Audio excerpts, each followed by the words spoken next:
हरि ओम हरि ओम।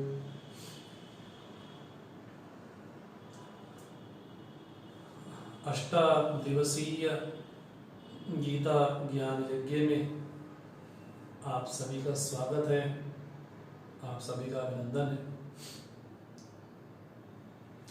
समय का ख्याल रखते हुए शीघ्रातिशीघ्र आप उपस्थित हो। आज हम श्रीमद् भगवद गीता के 7वें अध्याय पे हम चर्चा करेंगे। आज पहले हम भगवान को, गुरुदेव को नमन करें, प्रणाम करें। उसके बाद इस आज के सत्र में प्रवेश करें।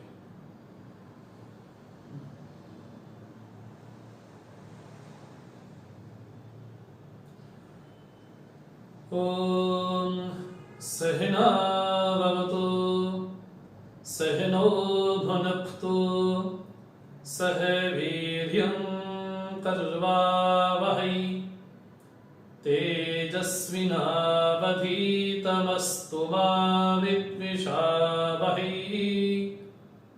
ओम शांति शांति शांति। समस्त जन कल्याणे निरतं करुणामयं नमामि चिन्मयं देवं सद्गुरुं ब्रह्मविद्वरं सदाशिवसमारम्भां शङ्कराचार्यमध्यमाम् अस्मदाचार्यपर्यन्तां वन्दे गुरुपरम्पराम्। वसुदेवसुतं देवं कंसचाणूरमर्दनं देवकी परमानन्दं कृष्णं वन्दे जगद्गुरुं कृष्णं वन्दे जगद्गुरुं। हरि ओम।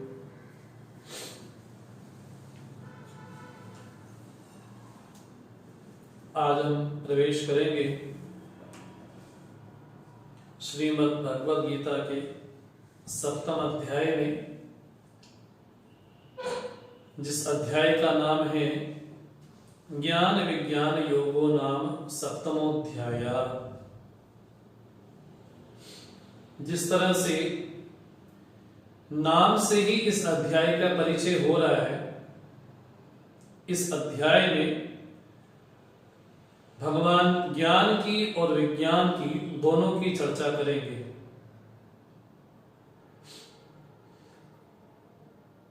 एक संप्रदाय विशेष में ये भी बात कही जाती है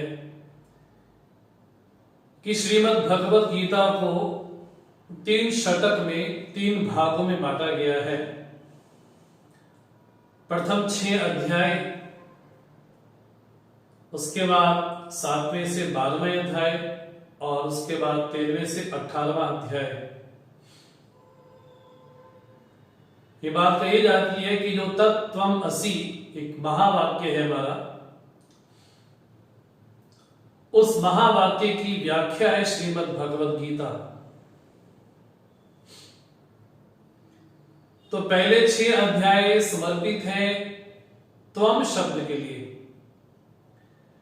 और 7वें अध्याय से लेकर के 12वें अध्याय तक चर्चा है तत्पद की, और 13वें अध्याय से लेकर के 18वें अध्याय तक चर्चा है असि शब्द की। ले इसका मोटा मोटा विभाग ऐसा किया गया। ऐसी बात नहीं कि बाकी अन्य अध्याय में भगवान ने तत् शब्द की व्याख्या नहीं की या तम शब्द की व्याख्या नहीं की, लेकिन एक मोटे मोटे स्तर पे इसको बांटा गया है। जहां भगवान त्वम शब्द की व्याख्या करते हुए बोलते हैं कि त्वम का जो परिशुद्ध रूप हो वो कैसा हो। त्वम शब्द का जो परिष्कार है, जो उसको कैसे निर्मल किया जाए, तो भगवान ने स्वधर्म पालन के बारे में कहा। जहां तम शब्द के बारे में भगवान ने ये कहा, नैनम छिन्दन्ति शस्त्राणि लेकिन अर्जुन के मन में एक लगता है कि भगवान आपने मेरे बारे में तो बहुत कुछ कहा है, और क्या जिस साधन के द्वारा परमात्मा की प्राप्ति होती है, जिस ध्यान योग के द्वारा उसकी प्राप्ति होती है, वो ध्यान योग भी भगवान ने विस्तार पूर्वक बतलाया। और अभी तक हम चर्चा करते आए हैं कि भगवान ने योग बुद्धि और सांख्य बुद्धि का विशेष रूप से वर्णन किया है। जीवन में कर्मयोग एक उपाय है और सांख्य एक उपेय है।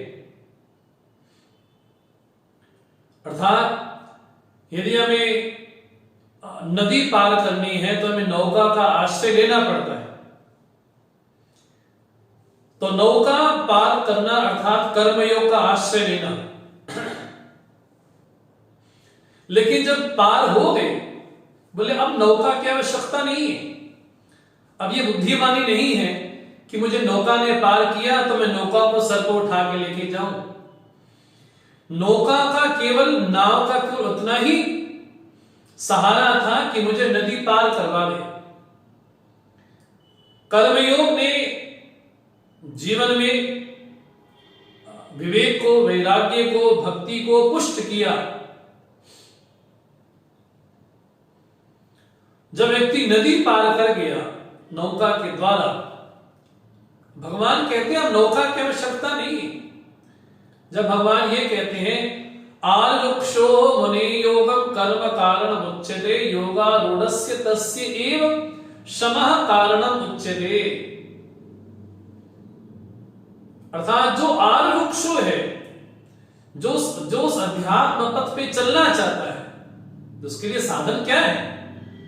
तो कहा कर्मयोग उसके लिए साधन है। लेकिन जो योग पे आरूढ़ हो गया, अब उसको पुनः नौका को सर पे उठाने की आवश्यकता नहीं है। अब उसको जीवन में निवृत्ति का आश्रय लेना चाहिए, निवृत्ति का आलंबन सहारा लेना चाहिए। तो अर्जुन कहते हैं प्रभु आपने मेरे बारे में बड़े विस्तार से कहा, और आपकी प्राप्ति के क्या साधन है? जो ध्यान योग है, उस ध्यान योग में क्या क्या विधियां हैं, उस ध्यान योग में किसका आश्रय लेना पड़ता है?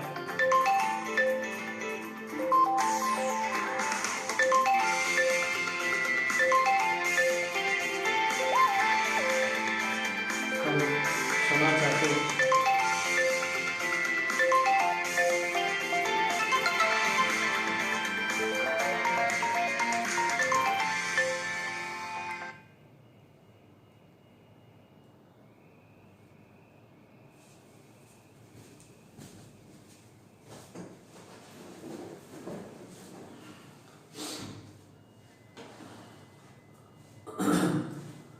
व्यवधान के लिए क्षमा चाहते हैं हम।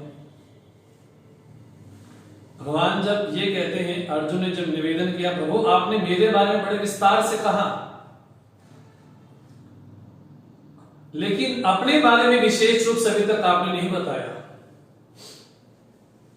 तो निवेदन है कि प्रभु आप अपने बारे में बताएं। ध्यान योग की प्रक्रिया में आहार विहार चेष्टा स्वप्न जागरण हमारा संयमित हो, यह भी आपने कहा, और आपने तत्त्वमसि महावाक्य की व्याख्या भी की। जब आपने ये कहा यो मां पश्यति सर्वत्र सर्वं च मयि पश्यति तस्याहं न प्रणश्यामि स च मे न प्रणश्यति, जब आपने ये कहा कि जो मुझे हर ओर देखता है, लेकिन प्रभु आप हैं कैसे, आप हैं वास्तव में कैसे, तो आप अपना परिचय तो दें। तो इन्हीं सब बातों को लेकर के यह 7वां अध्याय प्रारंभ होता है, जिस अध्याय का नाम है ज्ञान और विज्ञान। कौन सा ज्ञान हो जीवन में, जिस ज्ञान के बारे में भगवान कहना चाहते हैं, न केवल ज्ञान हो अपितु अनुभव के सहित विज्ञान भी हो। एक बात जरूर यहां पर मैं कहना चाहूंगा, जब यह कहा जाता है कि वेदांत तो थ्योरी है, उसको प्रैक्टिकल करना पड़ता है, ये बात ऐसे अनभिज्ञ लोग कहते हैं जो परंपरा पूर्वक उस ग्रंथ को नहीं पढ़ पाते। भगवान तो कहते हैं कि ज्ञान वास्तव में वही है जो विज्ञान के सहित हो, जो अनुभव के सहित हो। तो इस अध्याय में भगवान ने विज्ञान की और ज्ञान की दोनों की चर्चा की, और विशेष रूप से भगवान वास्तव में है क्या, विशेष रूप से भगवान की महिमा क्या है। विशेष रूप से जब भगवान ने अभी तक 6 अध्याय में सृष्टि के बारे में कोई विशेष वर्णन नहीं किया, अब तक यही बतलाते आए कि ध्यान योग ये है, कर्म योग ये है, ज्ञान के द्वारा कर्मों का संन्यास हो सकता है। जब भगवान ये कहते हैं ब्रह्मण्यधाय कर्माणि संगम त्यक्त्वा करोति यः, जो ब्रह्म को मान करके, ईश्वर को मान करके समस्त कर्म अर्पण करता है। लेकिन प्रभु ब्रह्म है कैसा वास्तव में, वो ब्रह्म कौन है, उस ब्रह्म की सत्ता कैसी है। तो इन सभी प्रश्नों को लेकर के ये 7वां अध्याय प्रारंभ होता है। तो भगवान ने अर्जुन की मुख मुद्रा को देखा है। हालांकि 7वें अध्याय में अर्जुन ने कोई प्रश्न नहीं किया, लेकिन अर्जुन की भाव भंगिमा देख करके, उसकी मुखाकृति देख करके, उसकी बॉडी लैंग्वेज देख करके भगवान को लगा कि अर्जुन मुझे देख तो रहे हैं, लेकिन मेरा वास्तविक जो स्वरूप है, जो मेरी महिमा है, जो वो जानना चाहता है, अब इसको थोड़ा और प्रकाश, थोड़ा और ज्ञान दिया जाए। तो भगवान प्रारंभ करते हैं 7वां अध्याय। मय्या सत्तमनः पार्थ योगम युञ्जन् मदाश्रयः असंशयं समग्रं मां यथा न्यास्यसि तच्छृणु। हे पार्थ, हमें शब्द बड़ा प्यारा लगता है, हे पार्थ, हे प्रथा के पुत्र। पा माने परमेश्वर, अर्थ माने प्रयोजन। तो जिसके जीवन का प्रयोजन, जिसके जीवन का लक्ष्य प्रभु है, वो पार्थ है। हे पार्थ मयि आसक्त मनः योगम युञ्जन् मदाश्रयः, जो जिसका मन मेरे में आसक्त है और जीवन में जो परम आश्रय मुझे मानता है। और भगवान डायरेक्टली ये कहना चाहते हैं अर्जुन से कि तुम्हारा मन मेरे में आसक्त है। और आसक्ति के विषय बहुत हो सकते हैं। कोई धनासक्त हो सकता है, कोई संबंधासक्त हो सकता है, कोई पदासक्त हो सकता है। तो आसक्ति के अनेक विषय हो सकते हैं। जिस प्रकार भगवान ने यह कहा कि सारी सृष्टि मेरा ही अनुसरण कर रही है, मेरे ही पथ पे चल रही है, क्योंकि मैं आनंद रूप हूं, तो मुझे ही पाना चाहिए। भगवान कहते हैं कि जिसका मन मेरे में आसक्त हो, अर्जुन तुम्हारा मन मेरे में आसक्त है। मदाश्रयः, जिसके जीवन का आश्रय न पदार्थ है, न संबंध है, न व्यक्ति विशेष है, न क्रिया विशेष है, न अवस्था विशेष है। भगवान कहते जिसके जीवन का आश्रय मैं हूं। और अर्जुन, तुम भी मुझे अपने जीवन में परम आश्रय मुझे ही मानते हो, मुझे ही मानते हो। अगर मुझे आश्रय नहीं मानते होते तो महाभारत के युद्ध के पहले जो तुम मदद मांगने के लिए आए, जो सहायता लेने के लिए आए, तो तुम्हारे सामने ऑप्शन था कि तुम अक्षौणी सेना मांग सकते थे, लेकिन तुमने चुनाव मेरा किया। इसलिए तुम्हारा मन मेरे में आसक्त है और तुम मुझे आश्रय मानते हो, और मेरा आश्रय लेकर के, मुझे परम आश्रय मान करके, क्योंकि नारद जी का स्मरण आता है, बोले भगवान में आसक्ति कैसी हो, बोले तद विस्मरणे परम व्याकुलता। जब भगवान का विस्मरण होने लगे, चित्त से चित्त में व्याकुलता हो, भगवान कहते हैं कि अर्जुन तुम्हारा मन मेरे में आसक्त है। ओ अर्जुन के बहाने भगवान पूरी मानव जाति को यह कहना चाहते हैं कि जिसका मन मेरे में आसक्त हो और जो मुझे परम आश्रय मानता हो, मुझे आश्रय मानते हुए कि जगत का जो आधार है वो मेरा परम आश्रय है, मुझे आश्रय मानते हुए योग का आलंबन लेता है, उस व्यक्ति विशेष के लिए, उस पार्थ के लिए, उस साधक के लिए भगवान कहते हैं यथा मां ज्ञास्यसि, जैसा मुझे जान सकते हो, जैसा मुझे जान पाओगे। प्रभु आप कितना बतलाओगे, आपके पास तो समय नहीं है, तो कितना बतलाओगे? बोले समग्र मैं जैसा हूं,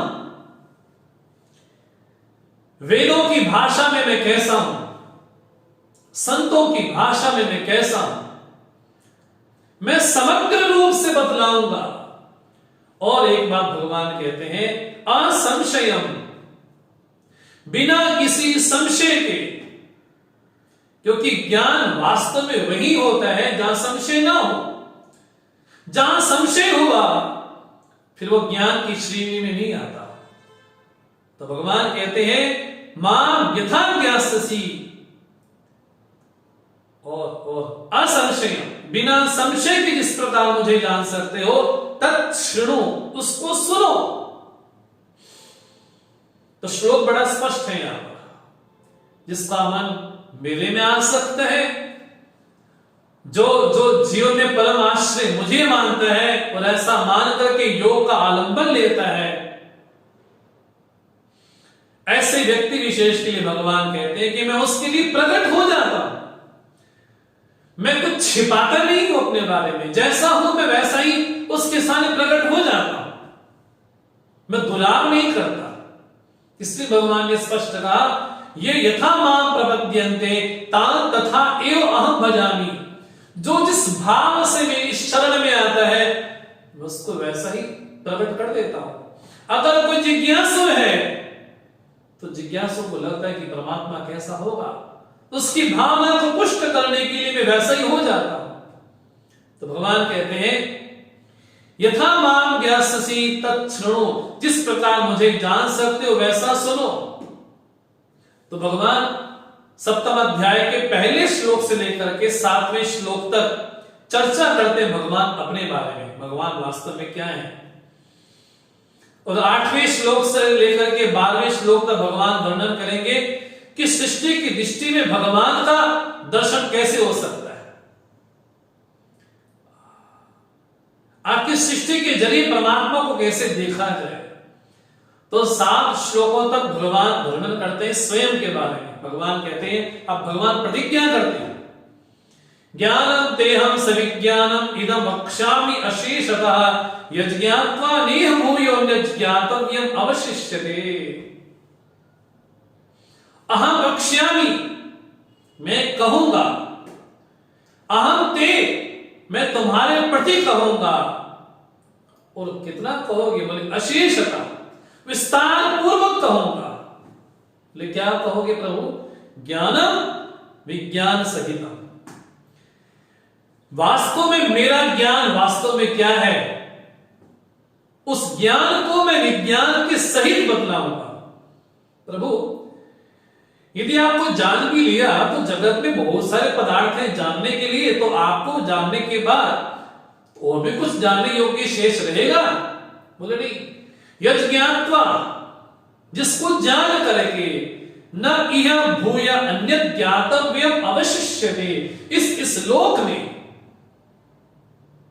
इस सृष्टि में मुझे जानने के बाद अन्य कुछ भी शेष बाकी जानना नहीं रहता। इसलिए हमारे वेद उपनिषद यही बात बार बार कहते हैं, तस्मिन् विज्ञाते सर्वमिदं विज्ञानम भवति, किस एक को जान लेने के बाद सबका ज्ञान हो जाता है। बोले स्वर्ण को जानने मात्र से उस स्वर्ण से बने जितने आभूषण हैं उन सभी आभूषणों का ज्ञान हो जाता है। फिर ये नहीं कहना पड़ता कि कान में क्या पहना है, फिर ये नहीं पूछना पड़ता कि हाथ में क्या पहना है, फिर ये नहीं कहना पड़ता कि पांव में क्या पहना है। अर्थात एक स्वर्ण मात्र को जानने के बाद सब कुछ जाना जा सकता है। जिस तरह से उस लोहे से अनेक पदार्थ बने हैं, जिस प्रकार चीनी के अनेक अनेक खिलौने हम जब बचपन में खेलते थे, खाते भी थे, बोले चीनी मात्र को जान लिया, बाकी सभी चीजों का ज्ञान हो गया। बोले भगवान कहते हैं केवल एक मुझे जान लेने के बाद अब जगत में हम सब लोगों के लिए जानने योग्य अनेक विषय हो सकते हैं, वो कभी अंत नहीं होगा। लेकिन भगवान ये कहते हैं कि यदि सृष्टि के तत्वों को जान के, सृष्टि कहां से प्रारंभ हुई, सृष्टि का मूल कारण क्या है, यदि इसको जान के तो बाकी सब कुछ जान लिया। इसलिए भगवान कहते हैं अन्य ज्ञातव्यम भूयः, उसके बाद जीवन में और कुछ भी जानना शेष नहीं रहेगा।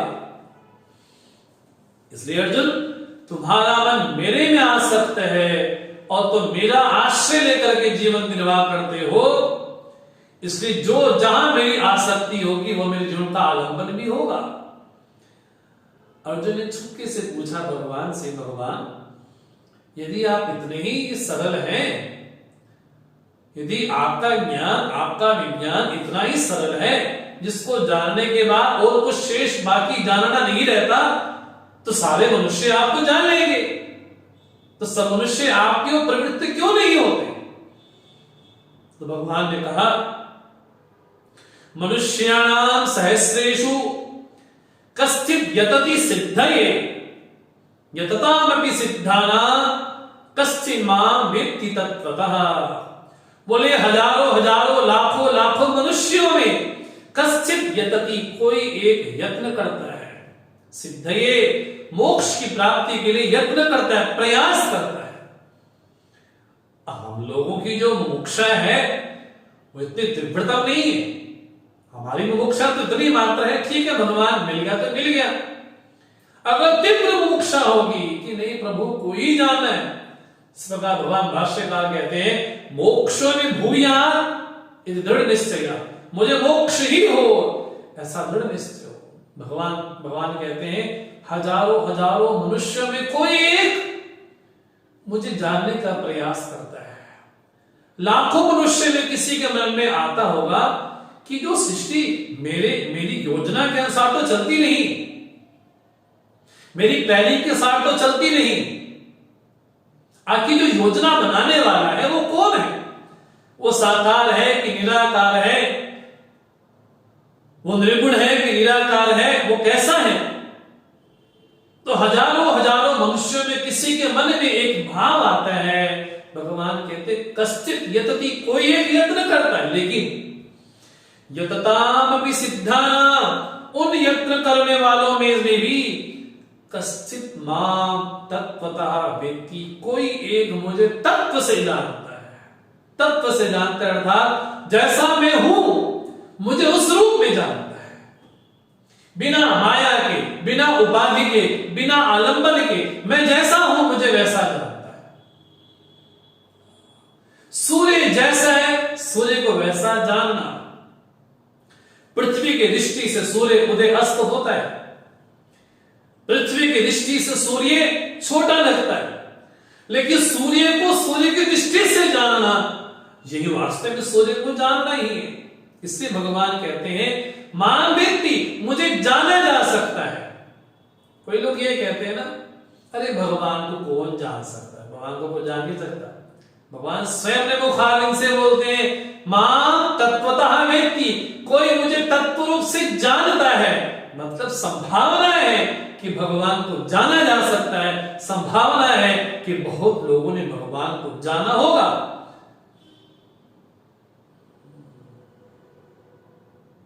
पितामह भीष्म के पास जब भगवान कृष्ण पहुंचते हैं तो पितामह भीष्म हृदय में रहने वाले परमात्मा का पूजन पहले करते हैं। पितामह भीष्म कहते हैं हृदयस्थं पूजयामास मायोपात्त विग्रहम्, हृदय में वास्तव में परमात्मा कैसे हैं, बिना उपाधि के, बिना रूप के, बिना नाम के, भगवान जैसे हैं भगवान को वैसा जानना ही तत्व रूप से जानना। जिस तरह से स्वर्ण को जान लिया तो स्वर्ण से बने जितने आभूषण हैं सबको जान लिया, तो स्वर्ण को जानना अर्थात तत्व को जानना, मिट्टी को जानना अर्थात तत्व को जानना। उसी मिट्टी से पसोरा भी बना, कुल्हड़ भी बना, घड़ा भी बना, सुराही भी बनी। मिट्टी को जान लिया अर्थात तत्व को जान लिया, स्वर्ण को जान लिया अर्थात तत्व को जान लिया। जी भगवान कहते हैं तत्व रूप से मुझे ही जाना जाए। भगवान वास्तव में है कैसे आप? भगवान ने 3 श्लोकों में वर्णन किया इस ज्ञान और विज्ञान की क्या महिमा है। अब भगवान कहते हैं कि अर्जुन, जो तुम मुझे जानना चाहते हो ना कि वास्तव में मैं कैसा हूं, तो अर्जुन पहले बात सुनो कि सृष्टि को जानने के, सृष्टि के द्वारा ही मुझे जाना जा सकता है, सृष्टि के जरिए मुझे जाना जा सकता है। अगर सृष्टि है, अगर जगत है तो जगदीश्वर आवश्यक है, जगदीश्वर जरूर है। जीव के संदर्भ में जगदीश्वर है। तो पहले जीव को जानो, जगत को जानो, उस जीव जगत के संदर्भ से जगदीश्वर को भी जानो। तो भगवान कहते हैं अर्जुन, 2 तरह की प्रकृति होती है, पहले मुझे कैसे जाना जाए। भगवान बोलते हैं पहले इसका सहारा लो।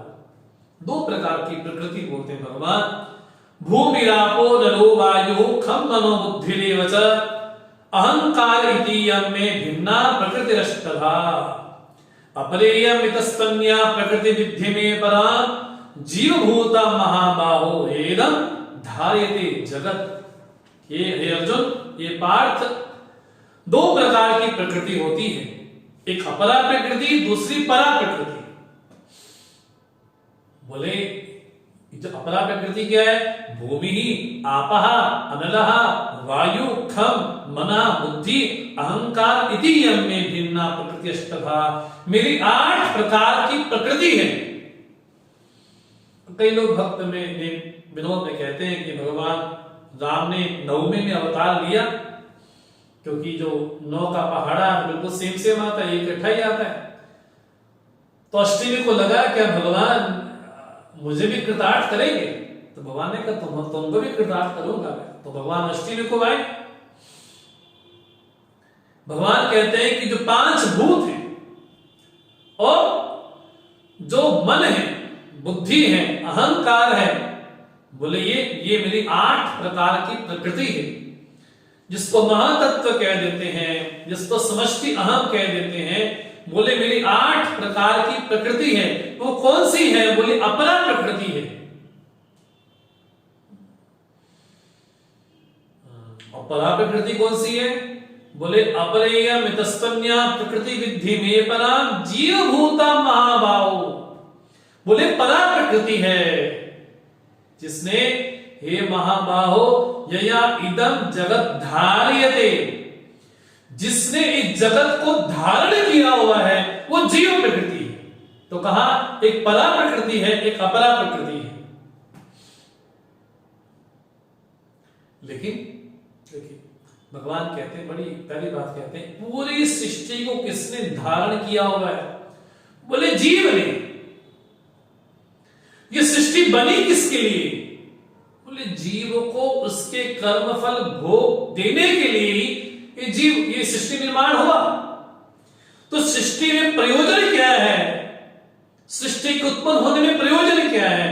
प्रयोजन एक ही मात्र है, जीव ने कर्म किए हैं, असंख्य असंख्य जीवों ने असंख्य असंख्य कर्म किए हैं। उन कर्मों को कर्म फल देने के लिए ही ये अखिलांड कोटि ब्रह्मांड की रचना हुई है। अगर मनुष्य है तो उसने कर्म किया है, भले सत्कर्म किया हो भले दुष्कर्म किया हो, तो कर्म फल देने के लिए वैसा शरीर भी चाहिए, वैसा शरीर चाहिए, तो वैसे भोग भी चाहिए, वैसे भोग सामग्री भी चाहिए, वैसे लोक भी चाहिए। तो भगवान कहते हैं इदम जगत धार्यते, इस पूरे जगत को किसने धारण किया हुआ है? तो भगवान ने कहा जीव प्रकृति ने, जीव भूता महाबाहो यजा इदम जगत धार्यते। बोले जो अपरा प्रकृति है वो तो बंधन में डालने वाली है, बाकी ये जो परा प्रकृति तो जगत को धारण करने वाली है। इसने पूरे जगत को धारण किया हुआ है। इसलिए भगवान कहते हैं एतद् योनीनि भूतानि सर्वाणि त्युपधार्य अहं कृष्णस्य जगतः प्रभवः प्रलयस्तथा। ये दो ही योनियां हैं, ये दो ही कारण हैं। सर्वाणि भूतानि, सभी भूतों के, प्राणी मात्र के दो ही कारण हैं। और मैं कौन हूं? अहं कृष्णस्य जगतः प्रभवः प्रलयः तथा। इस पूरे जगत का प्रभव, उत्पत्ति और प्रलय स्थान में ही हूं। बात समझ नहीं आती। एक तरफ आप ये बोलते हैं कि जीवन धारण किया, आप ये बोलते हैं कि प्रभव प्रलय भी मैं हूं। भगवान कहते हैं कि मेरे बिना जीव का भी अस्तित्व नहीं है, मेरे बिना प्रकृति का भी अस्तित्व नहीं है। इसलिए वो प्रकृति, वो पुरुष, वो जीव शून्य से पैदा नहीं होगा, वो मेरे से पैदा हुआ है। क्योंकि और कोई सहारा, और कोई कारण हेतु दिखाई नहीं पड़ता सृष्टि का, तो मैं ही दिखाई पड़ता हूं। इसलिए भगवान कहते हैं पूरी सृष्टि का प्रभव और प्रलय स्थान मैं ही हूं। बड़े संक्षेप में बात ये समझे। भगवान कहते हैं कि दो प्रकार की प्रकृति है, एक परा प्रकृति, एक अपरा प्रकृति। जिसने जगत को धारण किया तो वो तो जीव प्रकृति है। वो जो पंचभूतात्मक जो अहंकार महातत्व है, बोले जीव के कारण नहीं है। इसलिए जो विनोद में लोग क्या बोलते हैं, भगवान दुनिया काहे को बनाई आपने, क्यों बनाई दुनिया? टाइम पास करने की? बोले नहीं, तुमने कर्म किए थे, उस कर्म को फल देने के लिए जगत का, ब्रह्मांड का, भोगों का, लोकों का निर्माण होगा, उस परिस्थिति का निर्माण होगा। इसलिए पूरे जगत का कारण बोले मैं ही हूं। भगवान फिर तो आप सृष्टि के कारण हुए? बोले नहीं, बोले कारण इस दृष्टि से हूं कि जिस तरह से सर्प भासता है रज्जु में, हाँ जी, रज्जु के अलावा कुछ भी नहीं है। बोले पूरा जगत ऐसे मेरे में भासित होता है, बोले मेरे अलावा कुछ भी नहीं है। अब भगवान बड़ा प्यारा दृष्टांत देते हैं इस बात को समझाने के लिए, जहां भगवान ये कहते हैं कि मैं ही जगत का उत्पत्ति प्रलय स्थान मैं ही हूं। वो क्यों हूं? तो भगवान कहते हैं मत्तः परतरम नान्यत् किंचित् अस्ति धनंजय मयि सर्वमिदं प्रोतम सूत्रे मणिकणा इव। हे धनंजय, वास्तव में धनंजय सबसे बड़ा धन तो यही है, बाकी धन तो नष्ट हो जाएगा, लेकिन ये सर्वोपरि धन है। भगवान कहते हैं मत्तः परतरम नान्यत् किंचित् अस्ति, मेरे अतिरिक्त जगत में किसी और की सत्ता ही नहीं ना, अन्य किंचित् अस्ति। भगवान थोड़ा तो आपके अलावा कुछ होगा? बोले नहीं, किंचित मात्र भी मेरे अलावा कुछ भी नहीं, किंचित मात्र भी, थोड़ा भी नहीं। कैसे? मयि सर्वम इदं प्रोतम सूत्रे मणिगणा इव। पूरा जगत मेरे में कैसे पिरोया हुआ है, जैसे माला में, हाँ जी, जो सूत्र पिरोया हुआ है। मणके दिखाई पड़ते हैं लेकिन सूत्र दिखाई नहीं पड़ता। सूत्र स्थानीय कौन है? बोले परमात्मा है। तो जगत स्थानीय कौन है? बोले मणके हैं। जीव स्थानीय कौन है? हाँ जी, ये मणके विशेष है। भगवान कहते हैं मैं तो इसी तरह से कण कण में विराजमान हूं। बोले हमारी वृत्तियों में अनेक विषय आते हैं, हाँ जी, लेकिन वृत्तियां हैं कहां? वृत्तियां तो चैतन्य पे आश्रित हैं, तो हमारी दृष्टि चैतन्य पे नहीं जाती, हमारी दृष्टि विषय पे जाती है। इसलिए भगवान बोलते हैं इन मणकों का अस्तित्व नहीं है बिना सूत्र के। जीव को कम से कम ये तो लगे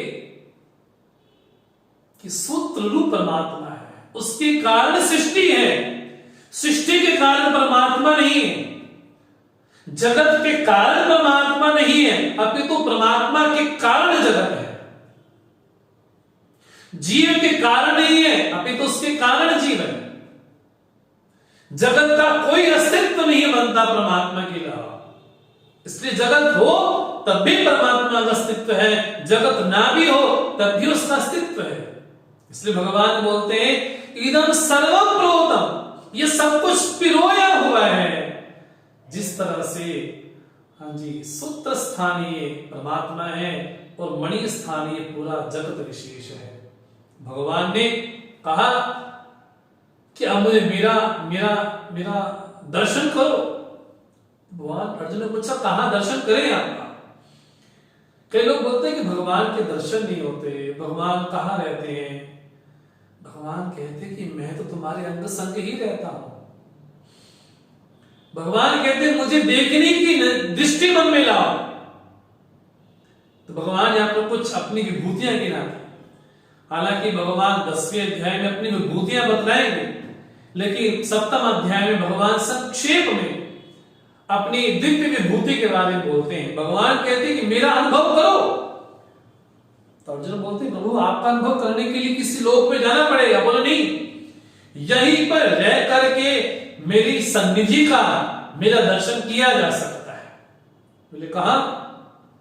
भगवान कहते हैं हे कौन्तेय रसः अहम अप्सु प्रभास्मि शशि सूर्ययोः प्रणवा सर्ववेदेषु शब्दाख्ये पौरुषम विषु।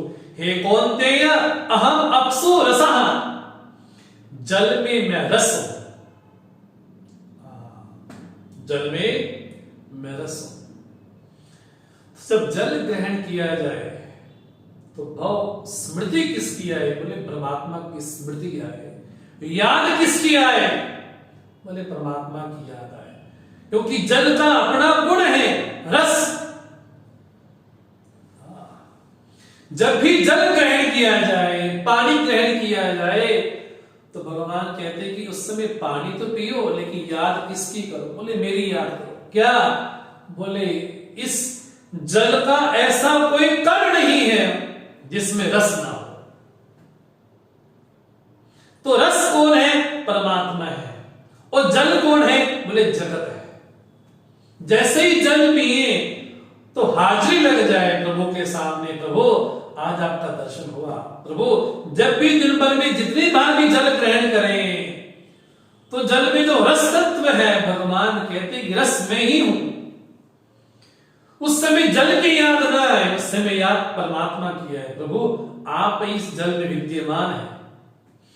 बोले ये मेरी विभूति है, ये मेरी महिमा है अर्जुन। मैं तुमको ज्ञान भी बतलाऊंगा, लेकिन विज्ञान के सहित बतलाऊंगा। भगवान कहते हैं शशि सूर्यो प्रभास्मि, चंद्रमा और सूर्य में जो प्रभा है वो प्रभा मेरी है। इसलिए जब भी चंद्रमा के दर्शन हो, जब भी सूर्य के दर्शन हो, तो उसमें जो आभा दिखाई पड़े, प्रभा दिखाई पड़े, बोले प्रभा मेरी है। उस सूर्य की प्रभा नहीं है। जैसे श्रुति बोलती है तस्य भाषा सर्वम इदम विभाति, उसके भाषित होने से सब कुछ भाषित होते हैं। न तत्व सूर्यो भाति न चंद्र तारकम नेमा विद्युतो भाति, वो तो अयम अग्नि। बोले इस तत्व को न सूर्य प्रकाशित कर सकता है, न चंद्रमा, न तारे, न विद्युत, न अग्नि मात्र। भगवान कहते हैं शशि सूर्यो अहम प्रभास्मि, सूर्य और चंद्रमा में प्रभा जो ज्योति है, जो आभा है, वो सूर्य की नहीं है। अर्थात जब भी सूर्य उठे, तो जब भी सूर्य नारायण के सामने जाए, उठने के बाद सूर्य भगवान को प्रणाम करें और कहें कि प्रभु आप ही सूर्य में जो प्रभा है वो प्रभा रूप आप ही है। तो सूर्य के जरिए उस परमात्मा को नमन हो, चंद्रमा के जरिए उस परमात्मा को नमन हो, उस ज्योति के जरिए परमात्मा को नमन हो। भगवान कहते हैं कि भगवान कहां रहते हैं? मंदिर में। बोले उसकी उपस्थिति को हर जगह अनुभव किया जा सकता है। भगवान कहते हैं कि जहां मेरा अनुभव हो सकता है वो चीजें तुमको बता रहा हूं जहां जहां तुम्हारी नित्य हाजिरी उपस्थिति लग सकती है, वो बतलाता हूं। भगवान कहते हैं प्रणवा सर्व वेदेषु, सभी वेदों में प्रणव में हूं। तो वेद कहां ओतप्रोत है, वेद कहां समाया हुआ है, वेद राशि कहां समाई हुई है, प्रणव में। बोले जितनी मंत्र राशि है वो वेद है, हाँ जी, उसमें प्रणव मैं हूं। प्रणवा सर्व वेदेषु, जितने मंत्र पढ़े, जितने मंत्रों का उच्चारण करें, तो जितने मंत्र पढ़ते भी हैं सब आकर के कहां समाप्त हो जाते हैं, बोले प्रणव में। बोले जहां प्रपंच नहीं है उसका नाम तो प्रणव है, जिसको ओम कह देते, आ उ मा। बोले आ उ मा प्रणव में ये पूरी सृष्टि आकर के विद्यमान है, समाहित हो जाती है, लीन हो जाती है। भगवान कहते हैं कि जब भी वेद मंत्र पढ़ो ना, जब भी बोलो सहना भवतु सहनो भुनक्तु, तो स्मृति किसकी आए, बोले प्रणव रूप परमात्मा मेरा प्रभु है, मेरा इष्ट है। तो प्रणव का स्मरण हो। तो जितनी वेद राशि है, जितनी ज्ञान राशि है, जितनी मंत्र राशि है, जितनी ऋचाएं हैं, वो कब कहां समाहित है, बोले प्रणव में। इसलिए बोलते हैं प्रणवा सर्व वेदेषु। इससे जब भी ओम का उच्चारण हो तो लगे साक्षात परमात्मा का नाम है। इसलिए पतंजलि योग सूत्र में कहते हैं उस परमात्मा का नाम क्या है, तो पतंजलि ने कहा तस्य वाचक प्रणवः, उस परमात्मा का नाम है प्रणव, ओम। तो भगवान कहते हैं संपूर्ण वेद राशि प्रणव में स्थित है। शब्दाख्ये, बोले शब्द में आकाश स्थित है, आकाश में शब्द नहीं, शब्द में आकाश है। बोले जब भी उसका श्रवण हो तो शब्द के जरिए परमात्मा ही मेरे कर्णेंद्रिय के द्वारा पहुंच रहा है। शब्दाख्ये पौरुषम दृशु, मनुष्यों में जो पौरुषत्व है, जो पुरुषत्व है, वो पुरुषत्व में ही। ये कोई स्त्री पुरुष की बात नहीं कर रहे भगवान कि पुरुषों में मैं हूं स्त्री में नहीं, बोलो नहीं, पुरुषों में नहीं, दृशु नरों में, प्राणियों में पौरुषत्व में हूं। वो तो खूब रड़ी रानी झांसी वाली बोलते हैं ना, बोले स्त्रियों में, पुरुषों में जो पौरुषत्व है, जो लड़ने का जिक्र है, जो निडरता है, बोले वो कहां से आई, बोले मेरे से आई। पौरुषम दृशु पुण्यो गंध पृथिव्यां च तेजस्तास्मि विभावसौ, जीवनम सर्वभूतेषु तपस्तास्मि तपस्विषु। पुण्यो गंधा पृथिव्यां, बोले पृथ्वी का अपना दिव्य गुण कौन सा है, बोले गंध मात्र पृथ्वी का गुण है। दुर्गंध तो हमने पैदा की, जल तो हमने दूषित किया। वास्तव में पृथ्वी अपने आप में बड़ी सुगंधित है। बोले जब भी पृथ्वी को नमन हो, जो पृथ्वी की गंध है ना, भगवान कहते हैं कि वहां गंध का स्मरण ना हो, गंध जैसी ले, बोले इसके जरिए मैं परमात्मा का ही स्मरण करता हूं। बोले 5 विषय माने ना, शब्द रूप रस गंध स्पर्श। बोले जब भी गंध ग्रहण करें, जो पृथ्वी का गुण विशेष है, वास्तव में गंध है कैसी, बड़ी सुगंधित है वो। उल्टा हमने अपने पाप क्रिया के द्वारा, भगवान भाष्यकार तो यहां तक बोले ये पृथ्वी किसने गंदी की, बोले मनुष्यानाम संसारीनाम, इसके संसर्ग विशेष के कारण ही ये पृथ्वी में दुर्गंध इत्यादि गुण आ गया। बोले जब भी गंध ग्रहण करे तो स्मरण किसका है, भगवान बोलते मेरा ही स्मरण है। बोले अग्नि ये प्रकाश में हूं, तब तेजस्तास्मि विभावसौ, अग्नि में प्रकाश तत्व में हूं। तो जब भी अग्नि का दर्शन हो, जब भी हम अग्निदेव का आह्वान करते हैं, भगवान कहते हैं कि अग्नि का जो आह्वान हो रहा है ना, अग्नि में जो प्रकाश है वो प्रकाश मेरा ही है। अब भगवान बहुत बड़ी बात कह देते हैं, जीवनम सर्वभूतेषु, सभी भूतों में जीवन में हूं। तो जीवन के कारण शरीर है, शरीर ना भी रहे तब भी जीवन रहेगा। शरीर का कारण जीवन नहीं है, अभी तो जीवन के कारण शरीर है। भगवान कहते हैं कि जितने भी जीवित प्राणी हैं, जितनी भी सजीव सत्ता है, भगवान कहते हैं सर्वभूतेषु अहम जीवनम। बोले उस घट में परमात्मा ही निवास कर रहा है। सर्वभूतेषु अहम जीवनम तपस्तास्मि तपस्विषु, तपस्वियों में तप में हूं।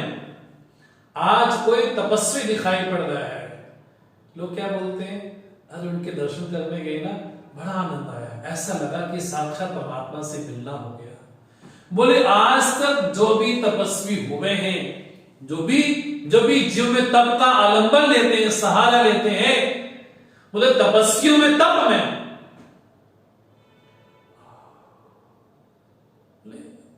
बड़े तपस्वी महात्मा है, बड़े तपस्वी है। जहां भी कोई सदगृहस्थ भी क्यों नहीं है, कोई गृहस्थ भी क्यों नहीं है, यहां पर किसी आश्रम की बात नहीं कही कि सन्यासी तपस्वी होगा, गृहस्थ नहीं होगा, ब्रह्मचारी नहीं होगा तो वानप्रस्थी होगा। भगवान ने किसी आश्रम की बात नहीं की। जो भी तपस्वी होगा उस तपस्वी में तप में, उस तपस्वी के द्वारा दर्शन किसका हो, दर्शन मेरा ही। इसलिए भगवान बोलते हैं तपस्तास्मि तपस्विषु। लोग क्या बोलते हैं, अरे दुष्ट में परमात्मा को थोड़ा देख सकते हैं। अरे आप लोग तो बोलते हो कण कण में परमात्मा है, तो दुष्ट में परमात्मा थोड़ा मैं देखूं। भगवान वैसी कोई बात बोलेंगे नहीं कि जहां हमारी आदत बुद्धि बन ना पाए। भगवान वही बात बोलेंगे जिसको हम पचा सकते हैं। जब ये कहा जाता है कि कण कण में परमात्मा है, तो वैसे हमारी बुद्धि भी तो हो। भगवान कहते हैं कि पहले उन महापुरुषों में दर्शन करो, पहले गंध में दर्शन करो, रस में दर्शन करो, प्रणव में दर्शन करो, पौरुषत्व में दर्शन करो। बोले जब ऐसा होगा तब मेरी स्मृति आएगी, और मेरी स्मृति ही मेरा भजन है। इसलिए महर्षि रमण कहते हैं परमात्मा की स्मृति क्या है, तो कहा तस्य स्मृति ही तत्दृढ़ निष्ठा। वहां पर दृढ़ निष्ठा हो जाना ही स्मृति है। जीवनम सर्वभूतेषु तपस्तास्मि तपस्विषु। समस्त जीवों में, सभी प्राणियों में जीवन में हूं, और तपस्तास्मि तपस्वियों में तप में हूं।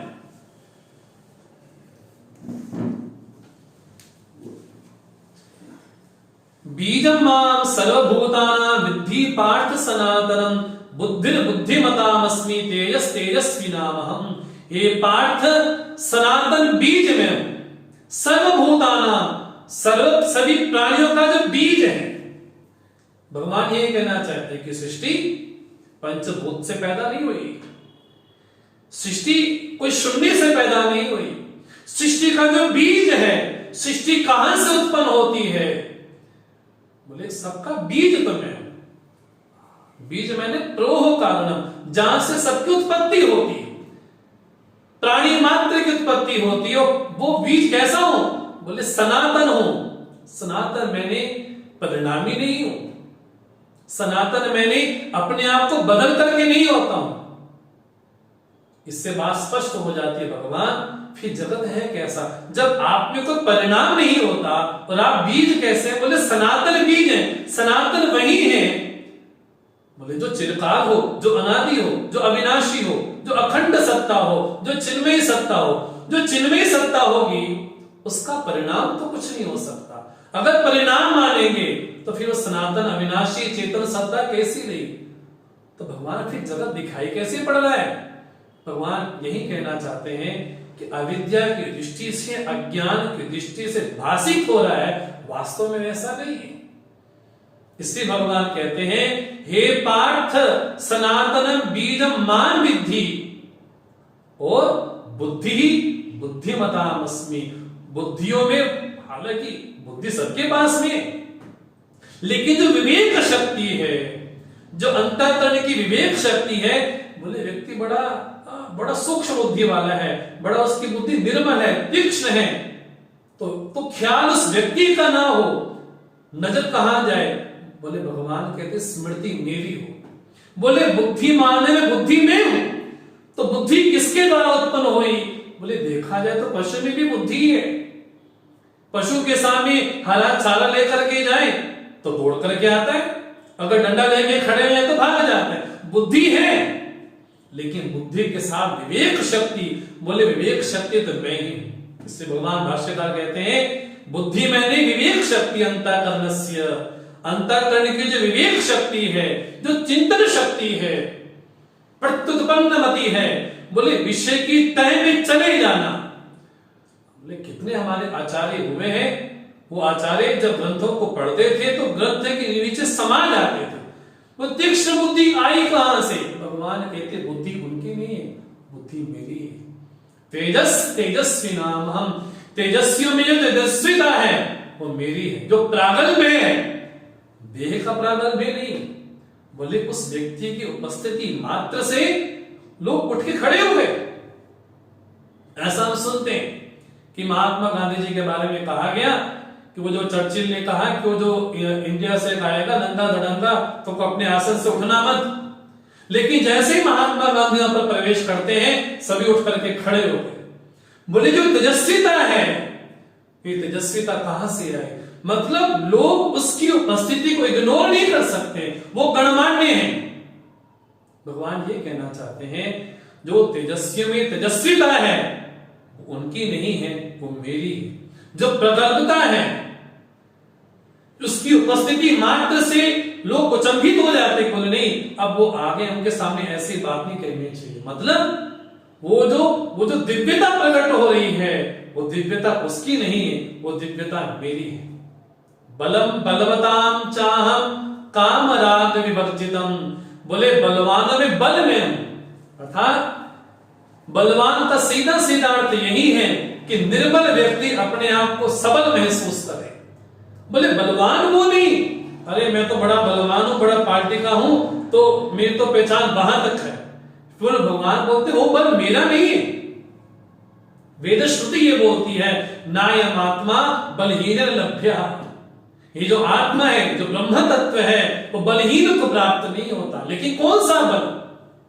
भगवान कहते हैं कि बल ऐसा हो कि सबल व्यक्ति, शरणागत व्यक्ति अपने आप को सुरक्षित महसूस करे। जिस तरह से विभीषण राम जी की शरण में जाते हैं, बोले विभीषण तो डर के कारण ही आया, शरणागति से आया, लेकिन भगवान ने उसको स्वीकार किया। वो बल कहां है? इसलिए आज किसी के जीवन में कोई बल दिखाई पड़ता है, और ऐसा बल जिसकी छत्र छाया में कोई निर्बल व्यक्ति अपने आप को सबल अनुभव करे, वो बल मैं हूं। लेकिन बल कैसा हो? भगवान कहते हैं काम राग विवर्जितम, जिस बल में कामना ना हो, तृष्णा विशेष ना हो, बोले राग रहित, कामना रहित जो बल होगा, बल मेरा होगा। अब भगवान कहते हैं धर्मा विरुद्धो भूतेषु कामोस्मि भरतर्षभ, हे भरतर्षभ मैं काम। भगवान ये सारे दिन क्या भगवान से मांगते रहते हो, बिल्कुल सकामी कह के? भगवान कहते अगर उस कामना में मेरा आलंबन है, अगर वो धर्म विरुद्ध नहीं है, वो काम मैं हूं। बोले यहां तक कि लौकिक काम भी हो, वो लौकिक काम में अगर वो धर्म विरुद्ध नहीं है तो काम मेरा स्वरूप, मैं काम ही हूं। काम कोई असुर नहीं है, काम देव है जिसके कारण सृष्टि चलती है। लेकिन भगवान ये कहते हैं कामना हो, काम हो, लेकिन धर्म विरुद्ध ना हो। धर्मा विरुद्ध भूतेषु कामोस्मि, हे भरतर्षभ साक्षात काम मैं हूं, कामना में हूं। भगवान ये कहना चाहते हैं कि कामना का खंडन नहीं है, सकामी व्यक्ति की उपेक्षा नहीं है। लोग क्या बोल देते हैं, अरे सारे दिन भगवान के सामने मांगते रहते हैं, लेकिन अगर धर्म विरुद्ध हो तो कामना भी मैं हूं। इसलिए भगवान कहते हैं सृष्टि में ये चैव सात्विका भावः राजसा तामसाश्चये मत्त एवेति तान् विद्धि न त्वहं तेषु ते मयि। जितने भी सृष्टि में पदार्थ हैं, न केवल मनोगत पदार्थ अपितु जो भी सात्विक राजसिक तामसिक जो भी सृष्टि में पदार्थ हैं वो सब मेरे कारण ही है। तान् विद्धि उसको जानो, लेकिन साथ में ये भी जानो न त्वहं तेषु ते मयि, वो मुझ में है हाँ जी, उनकी सत्ता मेरे कारण है। जी, जगत के कारण उसका अस्तित्व है, बोले नहीं, उसके कारण जगत का अस्तित्व है। जगत में जो भी सात्विक राजसिक पदार्थ मनोभाव दिखाई पड़ते हैं, बोले कहां से पैदा हुए? बोले मेरे से ही पैदा हुए, अर्थात और कोई कारण विशेष नहीं है। अगर कारण कोई होगा तो कारण तत्व में ही होगा। अर्जुन पूछते भगवान यदि आप ही सबके कारण हैं तो लोग आपको जान क्यों नहीं पाते? भगवान बोलते हैं इसलिए नहीं जान पाते क्योंकि त्रिभिर गुणैर्मयी भावई एवै सर्वमिदं जगत मोहितम नाभिजानाति मामेभ्यः परम अव्ययम्। इन त्रिगुणों के कारण भगवान यहाँ पर 14वें अध्याय का संकेत भी करते हैं, जहां पर तीनों गुणों की चर्चा आने वाली है। यहाँ पर भगवान ने विभूति योग का भी संक्षेप में वर्णन किया। तो भगवान कहते हैं त्रिभिर गुणमयी भावी एवै इदं सर्वम जगत मोहितम। इन तीनों गुणों के कारण क्या इदं सर्वम जगत मोहितम, ये सारा जगत मोहित है, इसलिए मां न जानाति, मुझे नहीं जानता। भगवान आप कैसे नहीं जानते? लोग जानते तो हैं लेकिन ये नहीं जानते अहम तेभ्यः परम अव्ययम, मैं अव्यय सत्ता हूं, मैं अविनाशी सत्ता हूं, मैं अखंड सत्ता हूं, इस रूप में नहीं जानते। हाँ, ये जरूर जानते हो कि भगवान ने अवतार लिया है, ये जरूर जानते हो कि भगवान ऐसे हैं, लेकिन ये नहीं जानते कि मैं अव्यय सत्ता हूं। जिस तरह से गोपियों ने जाना, गोपियां गोपी गीत में कहती है नखलु गोपिका नंदनो भवान अखिल देहि नाम अंतरात्मा दृक्। ये गोपियों का वचन है। हम ये मान के आपसे प्रेम नहीं करती हैं कि आप नंद के लड़के हैं, तो क्या मान के अखिल देहि नाम अंतरात्मा दृक्, बोले आप तो दृष्टा तत्व हैं। भगवान कहते हैं हे अर्जुन पूरा जगत इन तीनों गुणों के कारण मोहित है, और मोहित होने के कारण वास्तव में मेरी सत्ता क्या है? जिस तरह से सूर्य की दृष्टि से सूर्य को जानना, 4 शब्द कहे जाते हैं। एक है उपाधि, एक है उपहित, एक है उपलब्धा, एक है उपलब्धि। बोले वो कौन है? बोले वो तो उपहित है, वो परमात्मा तो उपहित, उसके सामने लगाया गया, बोले उपाधि लगा दी। तो उपलब्धा की उपलब्धि है कि सूर्य छोटा है, उपलब्धा की उपलब्धि है कि सूर्य उदय होता है अस्त होता है। ये इसमें उपहित का दोष नहीं है, इसमें दोष किसका है? जो उपाधि लगा करके परमात्मा को देखा गया, परमात्मा वैसा दिखाई पड़ा। इसलिए तुलसी बाबा कहते हैं जाकी रही भावना जैसी प्रभु मूरत तिन देखी तैसी। बोले जिसकी जैसी भावना उसने वैसा परमात्मा का दर्शन किया। अगर पाप वृत्ति है तो वो यमराज भी है, अगर पुण्य वृत्ति है, साधक है, भक्त है, उसके समान को दयालु नहीं है, कृपालु नहीं है। तो भगवान ये कहते हैं इदम जगत मोहितम, ये सारा जगत मोहित है। वो मोहित होने के कारण जो उपहित सत्ता है, जो सूर्य वास्तव में कैसा, उसको वैसा ही देखना।